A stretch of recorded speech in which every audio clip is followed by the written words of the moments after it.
back to A Well-Designed Business. My name is Luann Nigara, and I'm so glad you found this podcast. Together with my husband Vince and our partner Bill, we have grown our company WindowWorks from the ground up. So I know and I understand the challenges you face in running your interior design business. I also know that your talent alone isn't enough to ensure your success.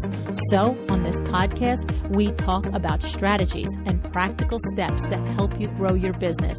But make no mistake about it, we have our share of fun here too, mixed in with those aha moments that I love so much. This isn't fluff. Nobody has time for that. Whether you are a new interior designer or a seasoned designer, I am here to help you create and to manage the kind of interior design firm that you dream of. It's straight talk and it's action. Are you ready? Let's get started. Hi, welcome to A Well-Designed Business. I have a little treat for you and a little switcheroo. That's right. My friend Rick Campos, who happens to be the host of the podcast Design Biz Survival Guide, recently celebrated his 4-year anniversary podcasting. That's right. Big accomplishment, right? Well, imagine my surprise when Rick reached out to me and asked me if I would interview him on his show in honor of this milestone. Well, I said, heck yes, I would love to do that. I just would love to do that, and was so thrilled and honored that he asked me. So here's the thing. Over the last several years, I've gotten to know Rick, and here's one thing I can say unequivocally. #smart guy. And you know how I am. I am a sucker for the smarties out in the world. Men, women, all of you. When you and I start talking and my brain just starts firing because you just impress me with your knowledge and your expertise and the way your brain and your mind work and the way that you think, well then I'm all in. And I've always had that with Rick, and now I've had the opportunity to go a little further and a little deeper. So if you already know Rick, then I think you're going to enjoy this because he is such a genuine, authentic, loving, caring man, and you're just going to really feel it come through. And if this is your first time learning about Rick, then you're in for a treat. You are. He is a terrific human person, and I adore him. And I encourage you, after you listen to this, to check out his podcast. Okay, so here's what I'm going to do. I'm going to air the podcast that aired on his podcast. All right? Ready to go?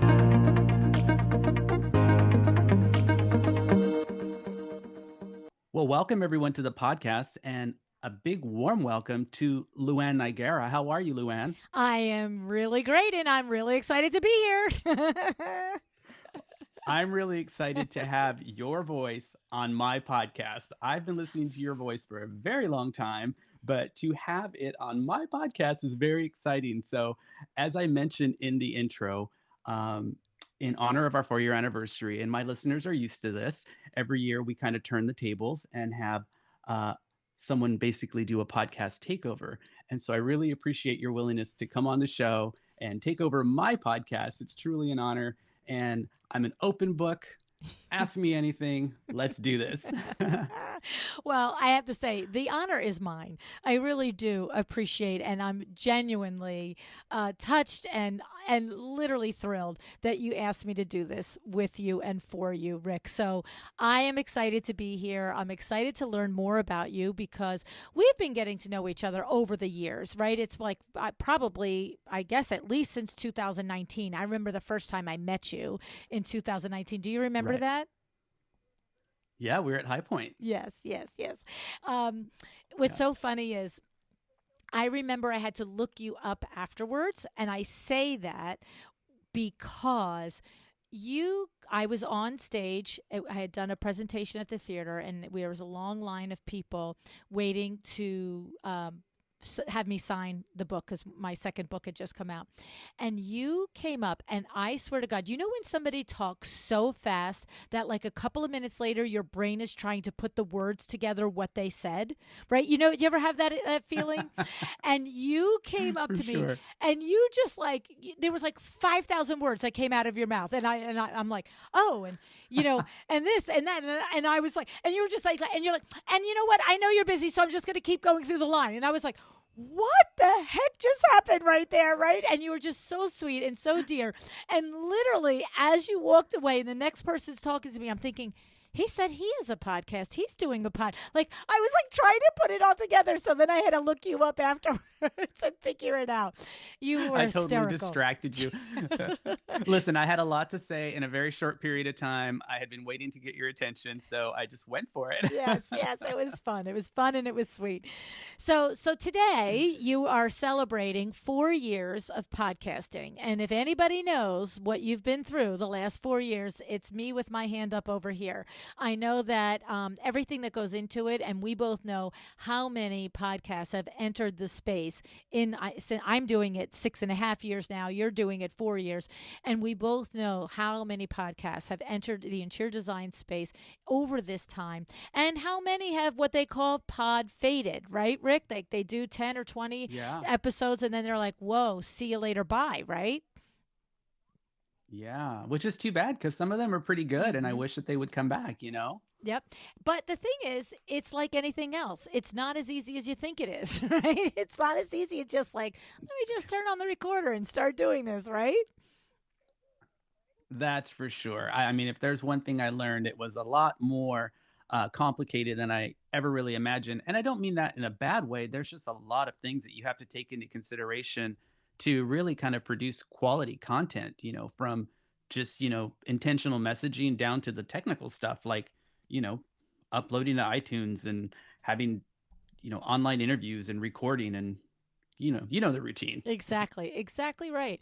So I want to ask you, we'll get into the podcast in another moment, but take me to your interior design career. So practicing interior designer, how many years, and are you currently practicing, or are you transitioned now to consulting other designers on helping making their businesses better? Where are you at in that moment in time, Rick?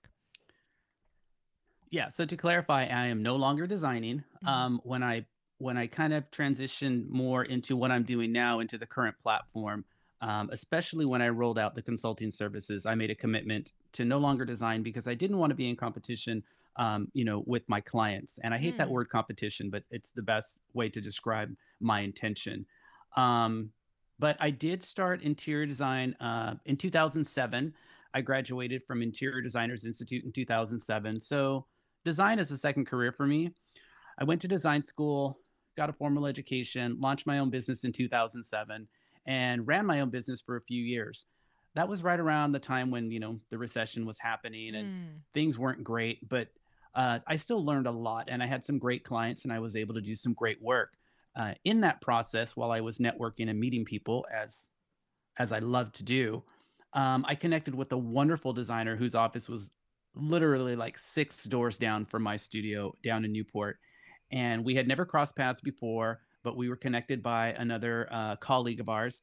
And he was in high end residential design and had a lot of work at the time because, funny during that time, um, not a ton of people were investing in design, but that high end luxury market was not affected as much as everyone else was. Mm-hmm. And so that high end market was very busy. So I started doing some freelancing with him and then ultimately joined his team. So I became a part of Diagra Design and was with them for 6 years and basically started out as just an assistant designer and then ended up being his director of business development when we finally parted ways in 2019.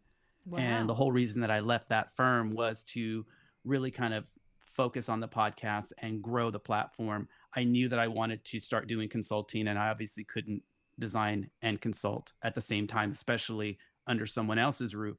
So that's kind of when that transition occurred. And so now I primarily do consulting for interior designers. Okay. And you mentioned that design was your second career. What was the first one?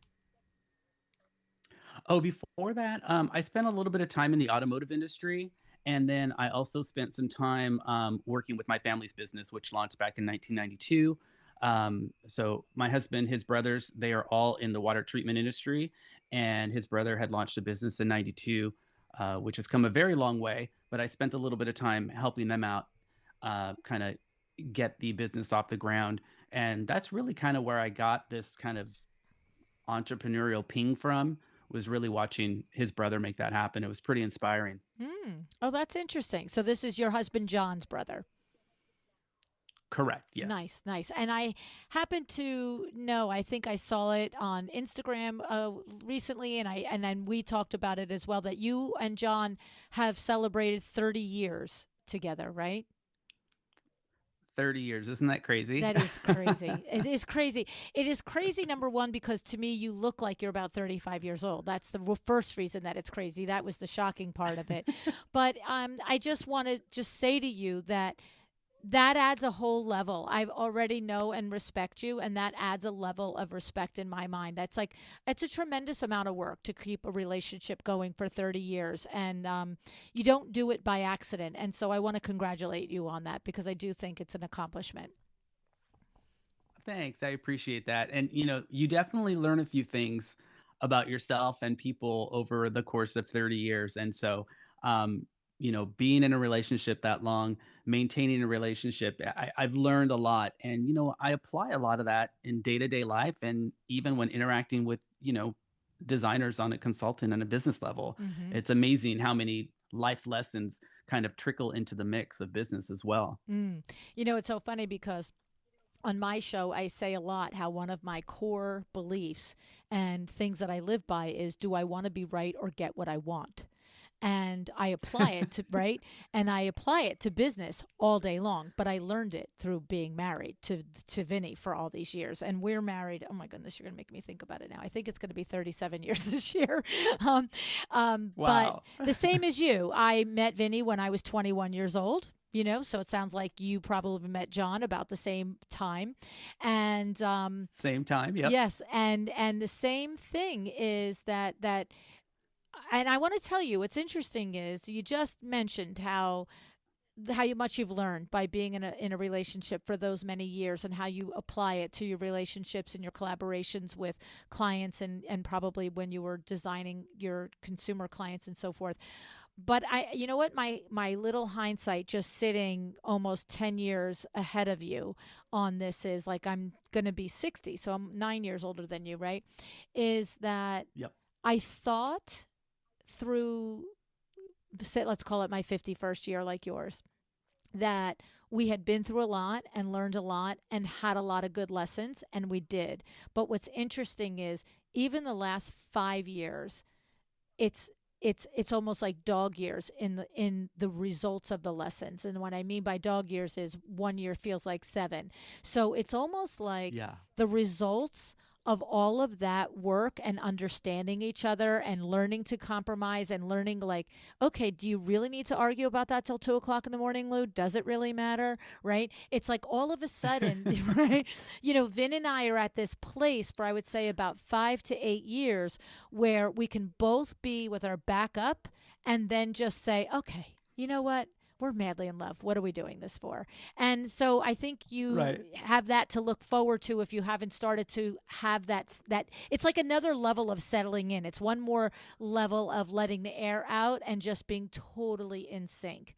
So, Oh, for sure. Yeah. For sure. I Yeah. always tell people we never argue, but we have some pretty lively debates.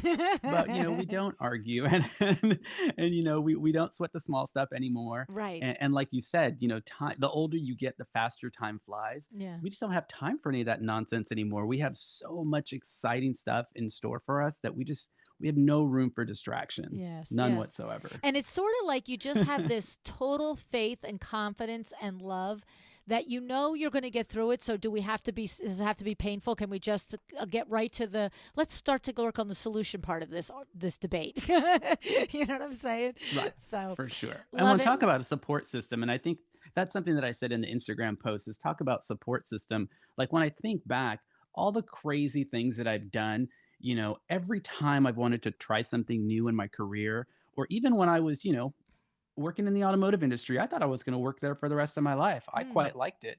And then, on a whim, I was like, hey, you know what? I'm going to go to design school. Never once did John say, are you crazy? Just stick to what you're doing. And when I said, you know what? I'm going to start my own design business too, he said, go for it. And I said, in fact, I think I want to open a retail store as my design studio, so I can really kind of, meet new people and market myself that way. He said, how much is that going to cost? Okay, go for it. Oh, You know what I mean? It's always yes. The answer was always yes. Isn't that And something? having that rock that anchor, oh my gosh, it makes all the difference. It Makes me does. fearless. It does. It helps you, do what you think and you're meant to do. Because it's funny because I remember 100 years ago, Rick, I remember watching an Oprah show with Dr. Phil on it. And when I say 100 years ago, it was probably in the 90s, and he said that, and I think it was Dr. Phil that said this, and so maybe somebody would correct me and say it wasn't him, but the point was that he said that when you are married to somebody or you choose to spend your life with somebody, that the driving need of that, yes, it's built in our genetic, DNA, all the things from, survival, and all of, the species has to survive, whatever, right? But he said really what it is that we have a desire to have our life witnessed.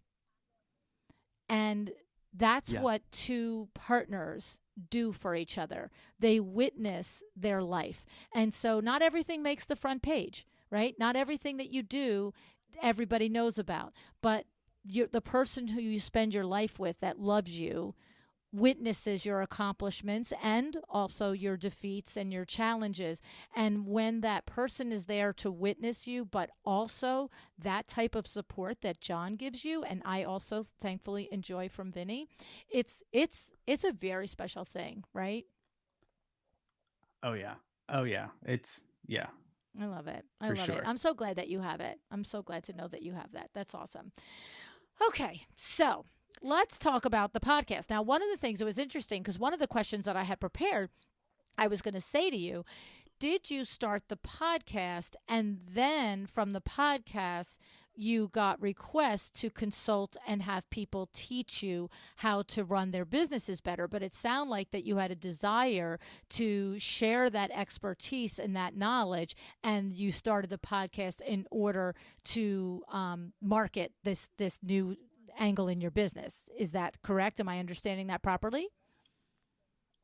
Yeah, that's 100% correct. In fact, so I started the podcast in 2018. So I was still designing full time at that point. I was still with my with a design firm at that time, and so it was during that time I began to see the impact that the podcast was having, the influence that it was having on people that were listening. I got some great feedback, and from designers that I've known over time, and even designers whom I had just met through the podcast, saying, "Hey, listen, I'm really glad that you're doing this. The design community needs it, and you know what else they need?" And so we kind of started tossing around that idea of consulting, and that's when I decided to leave design altogether. Mm. So the podcast really did help support the consulting concept. And then, since then, I've rolled out other avenues of the platform, like, business development courses, 2-day retreats, things like that. So it just keeps kind of evolving, really based on what the design community is saying that they need and want. Mm. Yeah, definitely, right? And it's true. When you have a good show like you do, your audience does communicate with you on the regular, right? I enjoy that luxury as well, where they say, I need more of this, or where do I get that, or could you teach me this, right? Yeah, and it makes it really fun. And it helps a lot too, because otherwise, and we're just kind of like making up, like, okay, I guess I'll share this on the next episode. And maybe this is a topic of conversation for the next episode. But when someone says, hey, we want more of this, it's fun for me to go out and find that. 100%, 100%. So when you think back to when you were an active working interior designer, what is there something that in your own experience, see, for like, let me just preface it. I'm not an interior designer, you know that. Of course, I'm a window treatment specialist, so I do have the corollary industry and experience. But I rely on designers to tell me what their hardest challenge is in running their business. So for a moment, don't think about what your listeners have shared with you or the people that you consult with, but can you think back to what were some of the hardest things when you were an interior designer, whether it was client facing, back end facing? What do you recall being some of the hardest aspects? I think there were two key pain points that I think competed with one another, and one was internal. It was that consistency in processes and procedures. um, I'm going to say because I had a lot of control over how we did business. I had a lot of influence on that. Um, I tended to recreate the process over and over again, trying to cater to each client differently. And Mm. that was a huge mistake on my part. And when I saw the impact that had on the business, I knew that had to change. And that's something that I talk about a lot with other designers when I'm consulting with them. And even on the podcast, it comes up a lot. I'm always happy to share what I did wrong. And I always tell people, I don't know everything and I don't pretend to know everything. What I do know is I do know every mistake that I made and Mm. how I overcame them and what I learned from them. So that whole recreating your business to kind of cater to each different client, that just turns it into a nightmare. And so that was a real big pain point for us that I like to think we got a handle on before I left. And I know, having been in communication with that firm since, that they have a really solid handle on that. And that change has had a huge impact on their business. Mm. And then I think from a client perspective, I realized how uninformed our clients were Mm. about what we do and how we run our business. They understand that we're talented, creative people and that we produce incredible design and beautiful homes and environments. They don't understand the business behind it. And I learned that for us to assume that is not fair. And so, again, I think one of the biggest things that I learned from that was to really inform your clients about all aspects of your business, not just the creative aspect, because, at the end of the day, business is business and you're going to have to talk money. You're going to have to talk receivables. Mistakes are going to happen. Budgets are going to change. Timelines are going to be longer than you anticipated.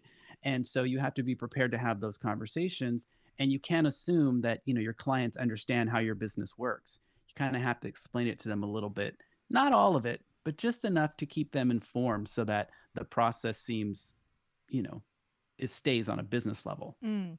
Well, I have to tell you, it's interesting because I just said how I'm not a designer, and how I don't have a perspective from that standpoint. But I will tell you, not being a designer is also one of the things that I feel has been a plus in my experience in podcasting and working with interior designers, because I can't tell you the number of times that I've had that experience that you just described, when a designer is explaining to me how the project is going to work, or how their process is going to work, or what they were telling a client about it. And I'm looking at them or listening to them through the phone thinking, that doesn't make any sense. I'm an average consumer and I can't explain it. I can't understand it. And it's funny because I want to call out an episode on your show with Sarah Brennan that I listened to. I think it was Mm, back on in November of 2021. And you should put the episode in the show yes. notes, Rick, because it was really good. And it was funny because at one point, Sarah talked about how she had her 10-step process, but she didn't have any details or process enunciated under each of those 10 steps. And as I listened to her tell that, I remembered the moment I was walking in my court, in my townhouse, outside, and she texted and she said, "Do you have time for a question?" And I was like, "I'm out for a walk." Yep. And she described it. She said she didn't describe this conversation, but she said, "I just felt like every single time I would do a project, it was going a different way, and clients were unhappy, and I couldn't figure out why, what was going on." And she called me and she said, "I don't get it." She goes, and I said, "Well, Sarah, do you have your process down?" And she said, "Well, I have my 10 steps." I'm like, "Okay, that's great. I'm so glad that you do. Tell me what they are." And she did. And I said, "Terrific. So take like step 3, for example. What do you have listed under it?" And she was like, "Oh, I have to have steps under that?" I'm like, and I was like, "Yes," right? That's like, I said to her, where you're at now is you're making a cake. Actually, we made an example to mowing the lawn, which we've taught on the show, but it's like making a cake and you have eggs, milk, butter, all the things, but you didn't tell anybody. You didn't tell your client what we're going to do with all these things. We just said, "Oh, we're going to do a proposal. We're going to do a consultation. Then we're going to do a proposal. And then we're going to do a plan. And then we're going to show up with stuff. And then we're going to have a big picture party." Like, it's not enough detail for a client to really grasp what you're delivering. And for me, I know if you can really grasp as a consumer what somebody is delivering, you have a much greater appreciation and understanding of why the invoice and the fee is what it is, and you happily pay it because you're like, I can't do that myself. Look at all of that goes into it. So I love that you developed that for the previous company that you worked on, and that you can feel confident looking back that your impact on that firm and is a positive one in that way, and that I'm sure they've Yeah. continued to tweak it and make it better based on the example that you were there within the business, right? Oh, for sure. And I always tell designers to this day to try to help them understand, the importance of that. I tell them, listen, put yourself in your client's shoes and Mhm. pretend that you are receiving that invoice. Mhm. Is there enough information on that invoice for you to comfortably and confidently pay that invoice? Mhm. What would you want to see? What sort of backup would you want?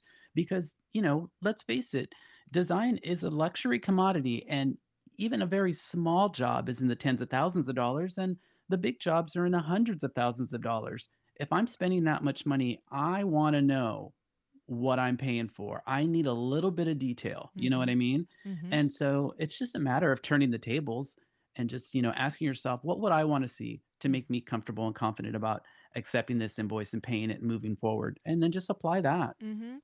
And I don't know your philosophy on it, but just to be clear, from my perspective and all the designers I've spoken with, and as the consumer, I don't think you're saying, and I need a line by line, and this freight from this place was $28, and from this place to that place was $350, and that light bulb for that Oh, no, light no, fixture. no. No, see, that's what I want to make sure, No. because you're not talking about that. You're not saying I want enough detail so I can understand and justify the invoice. You just want, like you said, be a real person and look at it. Exactly. Yeah, it's all about that agreement. What I was referring to is more big picture, like, hey, when I get that invoice for receiving and storage, I didn't know about that. Oh, it was in the Right. contract on page 12. Right. Maybe we should have talked about that. Or when I get that invoice or that retainer request saying, hey, it's almost install time. So why don't you send us $25,000 so that we can apply that towards, the packaging and delivery and installation of your goods plus any last minute accessories. I kind of needed to know about that sooner than later. Like, why didn't we have that conversation 18 months ago when we started this process? I'm Right. going to do it because I want the house to look beautiful, but shouldn't we have had this conversation sooner? Stuff like that. So you're so right. You're so right. Yeah. I can hear the clarity in your voice, and in your process. It's so good. So good.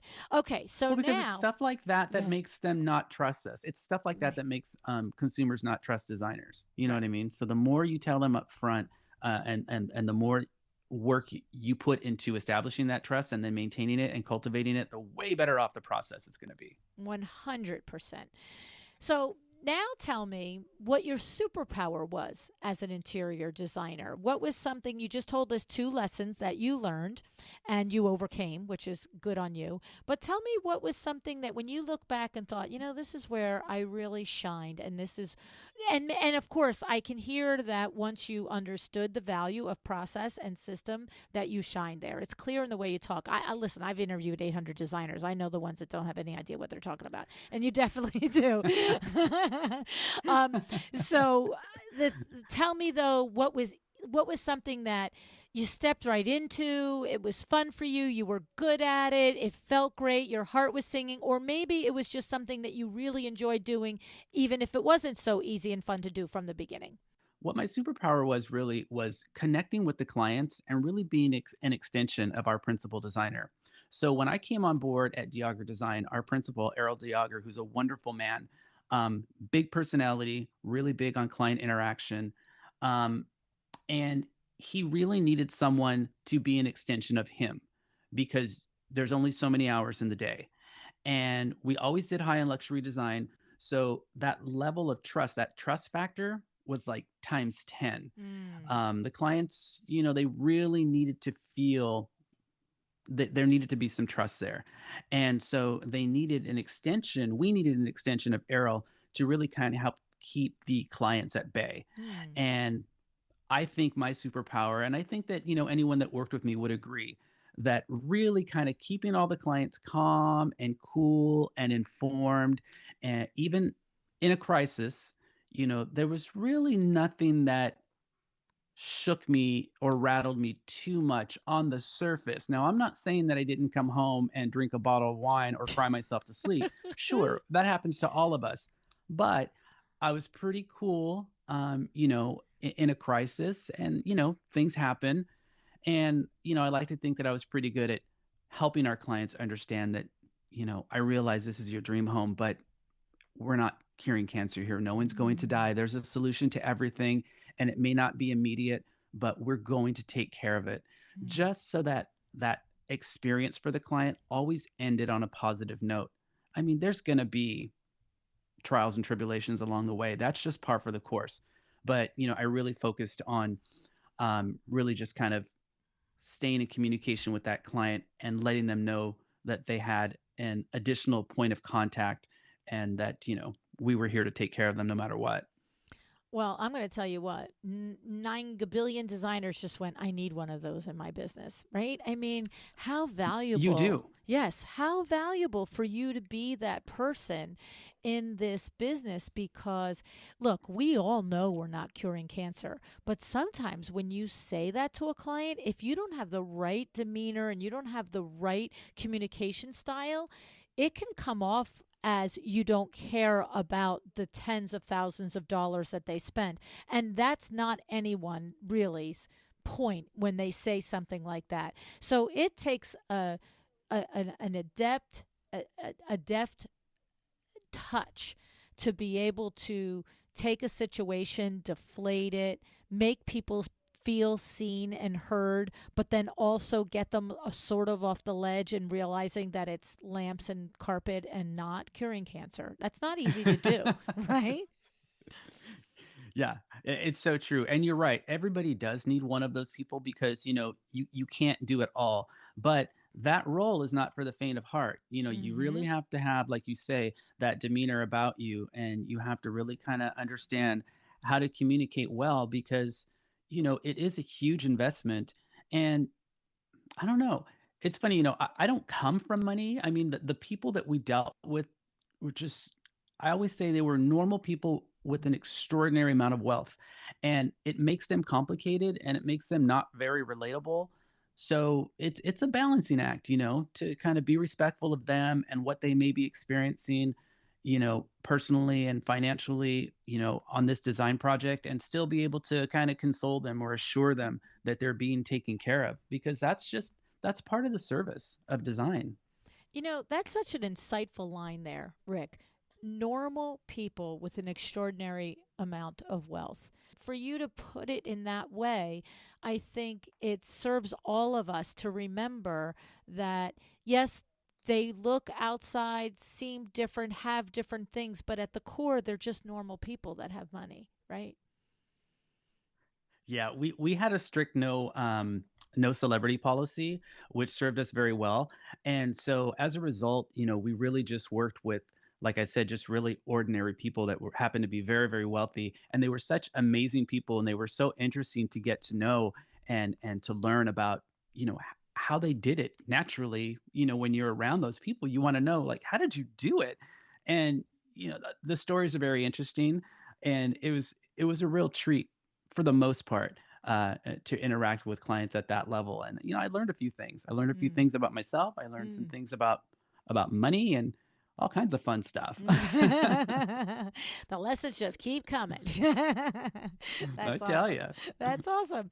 So tell me a little bit more about the podcast now. So what we talked about your big lessons or challenges when you were a designer. How about lessons or challenges in this next phase of your career, being either as it pertains to being a podcaster, or as it pertains to being a business consultant coach for interior designers? What's some of the big lessons or aha moments there that were challenges, the hard part? Then we go to the good part.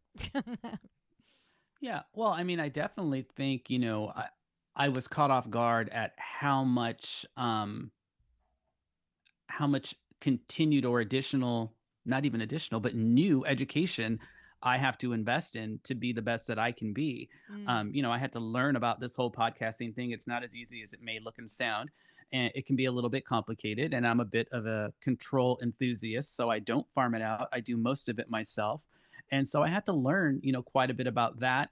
And, it's not easy getting people to come on the podcast and developing an outline for a conversation that you think will benefit everyone. And then, as I decide, every time I decide to grow and expand the platform, I have to learn new things. I have to invest in learning new things. No one's a natural born business coach. I know what I know. And then from there, I have to invest in other courses and rely on other professionals to improve my skill set so that I can be of better service to my clients. And then, I dream up this 2-day retreat in Palm Springs. Okay, well, so now guess what? Now you're an event coordinator and planner, and you've got to deal with hotels and book speakers and sell tickets. And it's just, it's fun, but it's a lot of work. It's what I had in mind, but I had no idea how much time it would require, but I'm thrilled about it. I love every minute of it.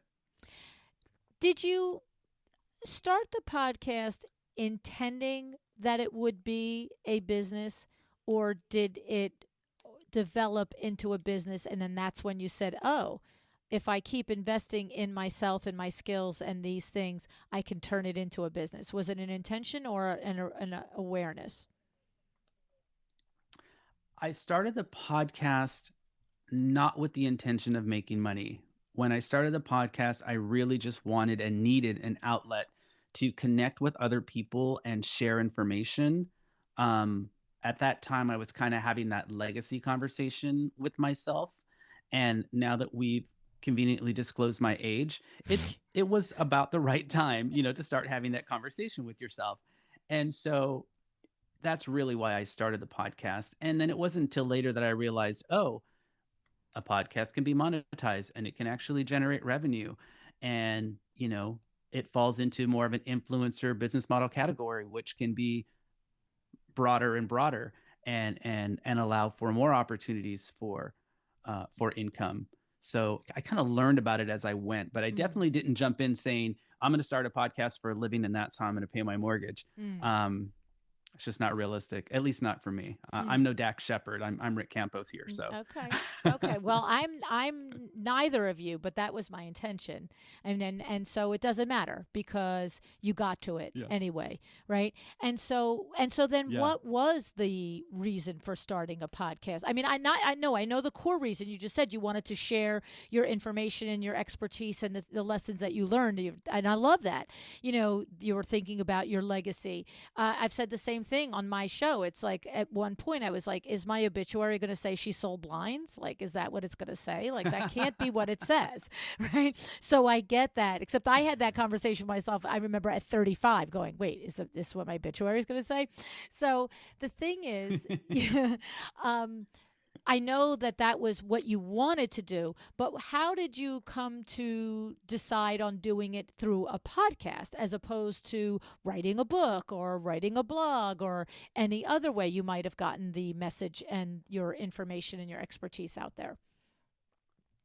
I think it was just the best way I could think of to reach as many people as possible. I listen to other podcasts, obviously, and that's how I learned about the platform in general. I listened to your podcast. I listened to Nick May as well. And I felt like, hey, they're really reaching a lot of people with this information. And, the whole reason why I like the podcast is because the conversations that we have and the aha moments that we uncover, so many people can benefit from it. And throughout my years of designing, I was always constantly interacting with other designers. I'd meet other designers for drinks. I would never hesitate to network with other designers and talk the business of design and say, hey, how do you do it? How am I doing it? What was your solution?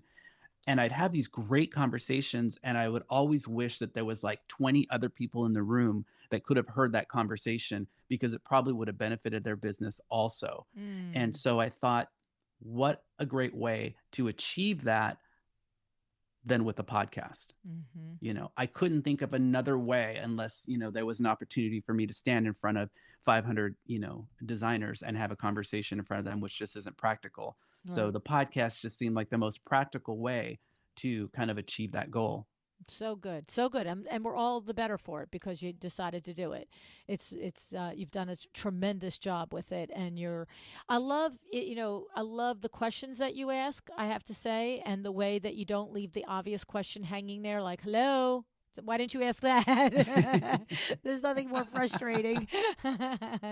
And your experience and your expertise comes through in the interviews, the way that you counterpoint and share and so forth. So I'm glad that you found your way to podcasting because I think it's where you belong.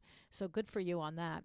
Now, tell me Thanks. something that is there something that you learned about yourself through podcasting or through the consulting that you do with interior designers that you are, like maybe something that you were always good at that you didn't realize was going to help you with this? And you're like, that's coming in handy now.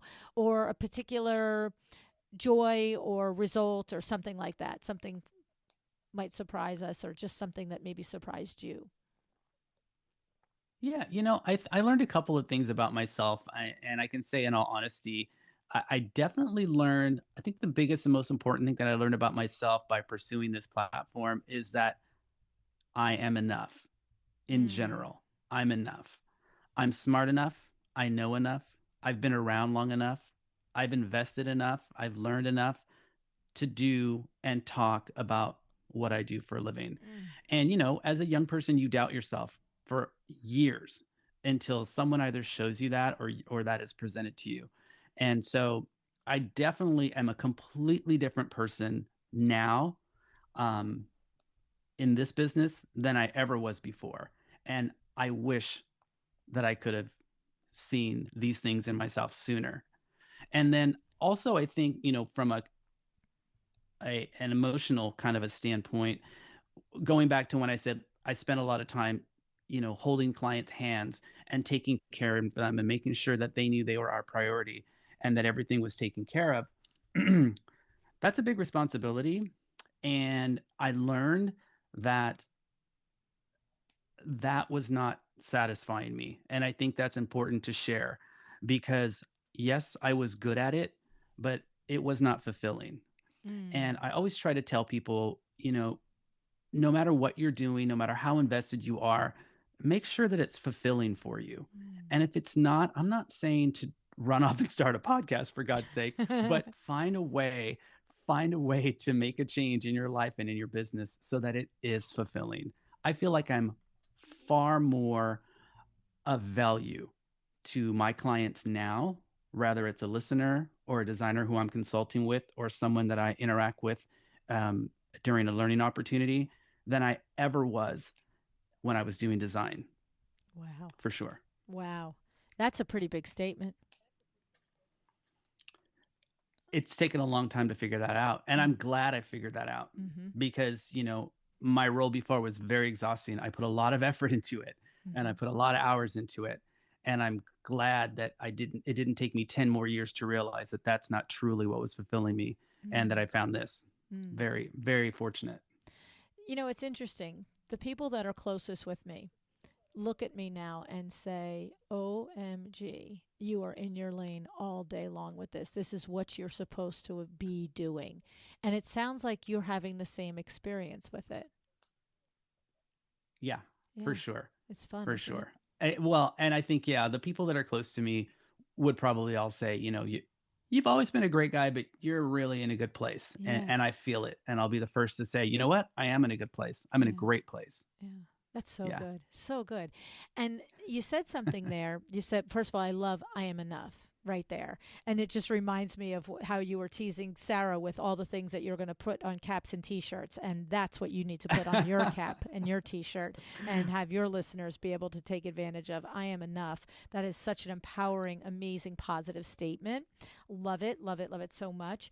And then you said, I wish I could have seen these things sooner, that I could have seen this about myself sooner. And I curious about that. Do you think it's possible to see it sooner? Or do you think you need to be in the place where you can? Like, I am imagining the experience where a designer is asking you a tough question about their business and you're trying to help them.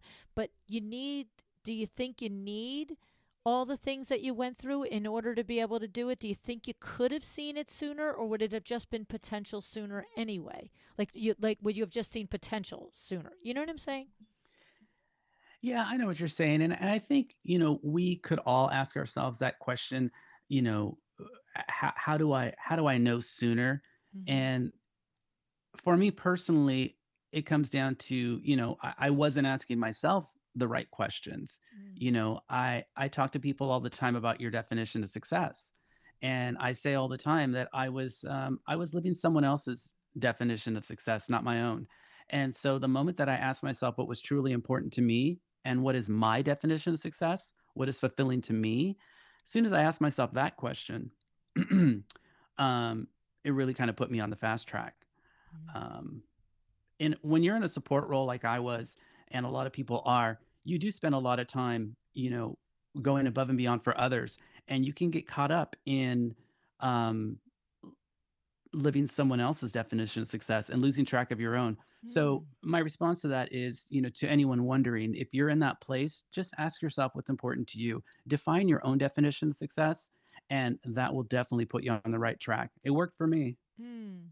And the thing is, it sounds like to me that the answer could be different things at different times, right? There could have been a point at whatever time during your period of time where you were that major support person that maybe if you had asked the question at a particular time, the answer would have been, yes, this is my definition of success. I'm valuable here. I'm needed here. I'm impacting this business.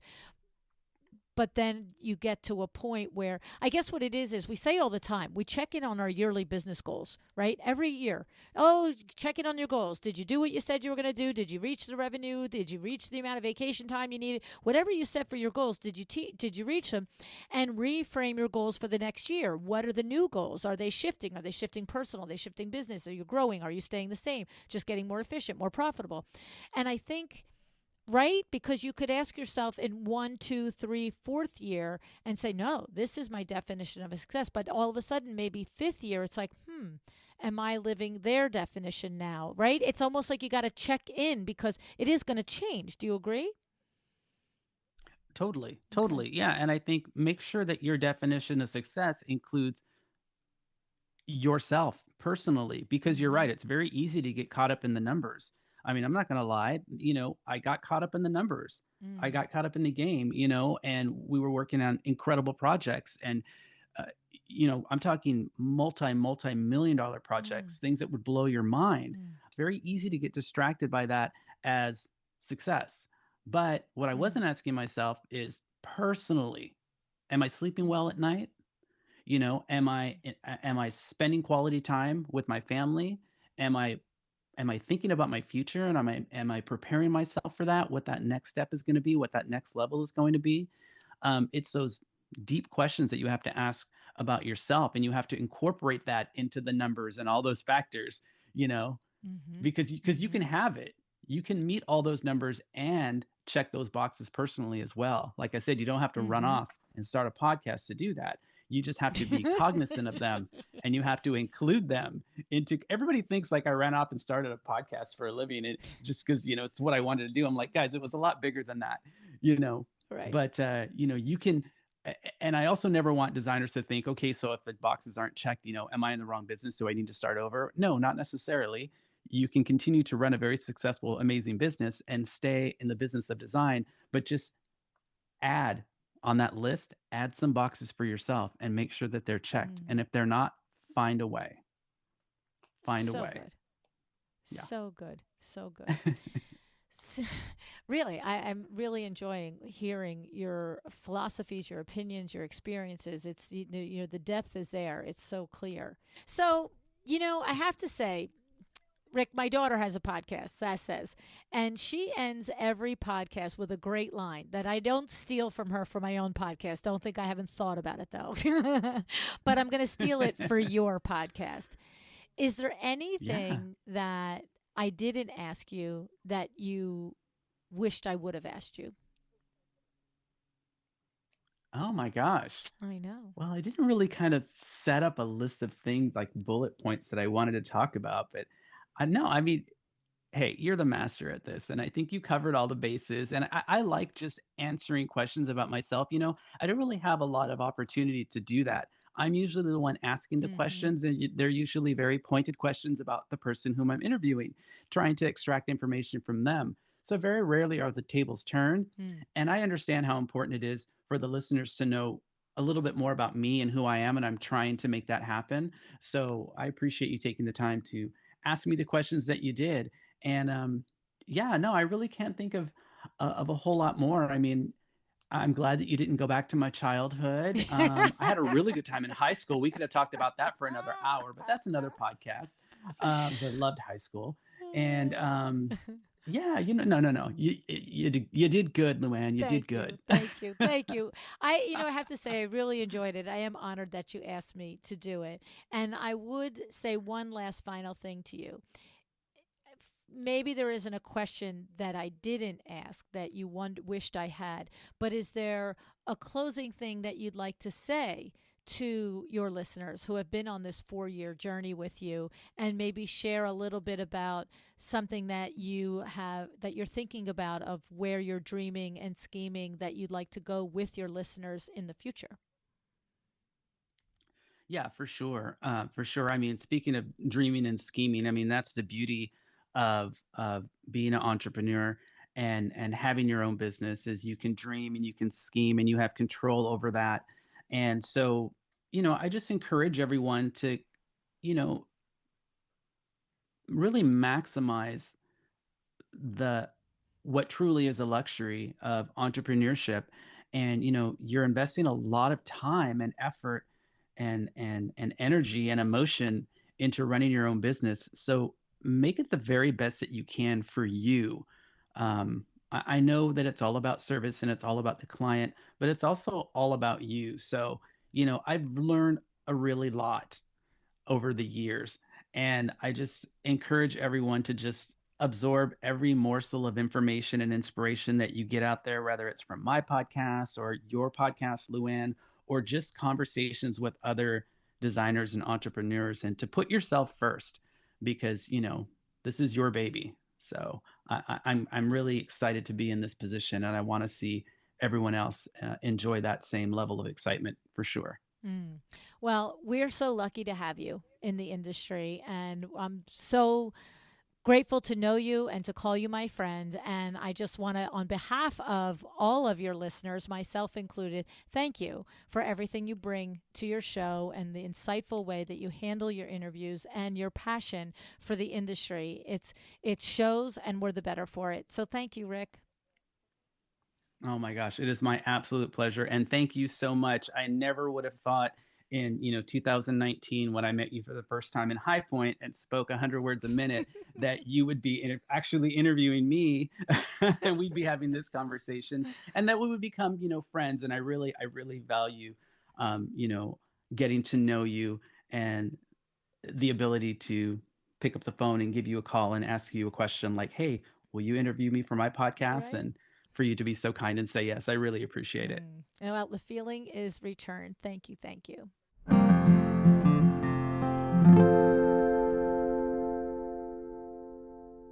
Thank you, Rick. Big hugs and huge congratulations on 4 years. What a thrill it was for me to be the one to interview you for your show. And thank you for letting me air the show on this podcast as well. And if you are listening and somehow you have not heard of Rick and his podcast during these last 4 years, then I'm so glad that today you got to meet Rick. I highly encourage you to go and subscribe to his podcast, Design Biz Survival Guide. You are going to love it as much as I do. I'm 100% certain of it. Thank you so much for listening today. Decide to be excellent. Thank you for joining me today. This podcast is a production of Luann Nigara, Inc. If you want to know more about me, my books, or Luann University, go to luannnigara.com. And if you are interested in having WindowWorks help you with your next window treatment or awning project in the New York, New Jersey metro area, go to windowworksnj.com to learn more. Have an excellent day.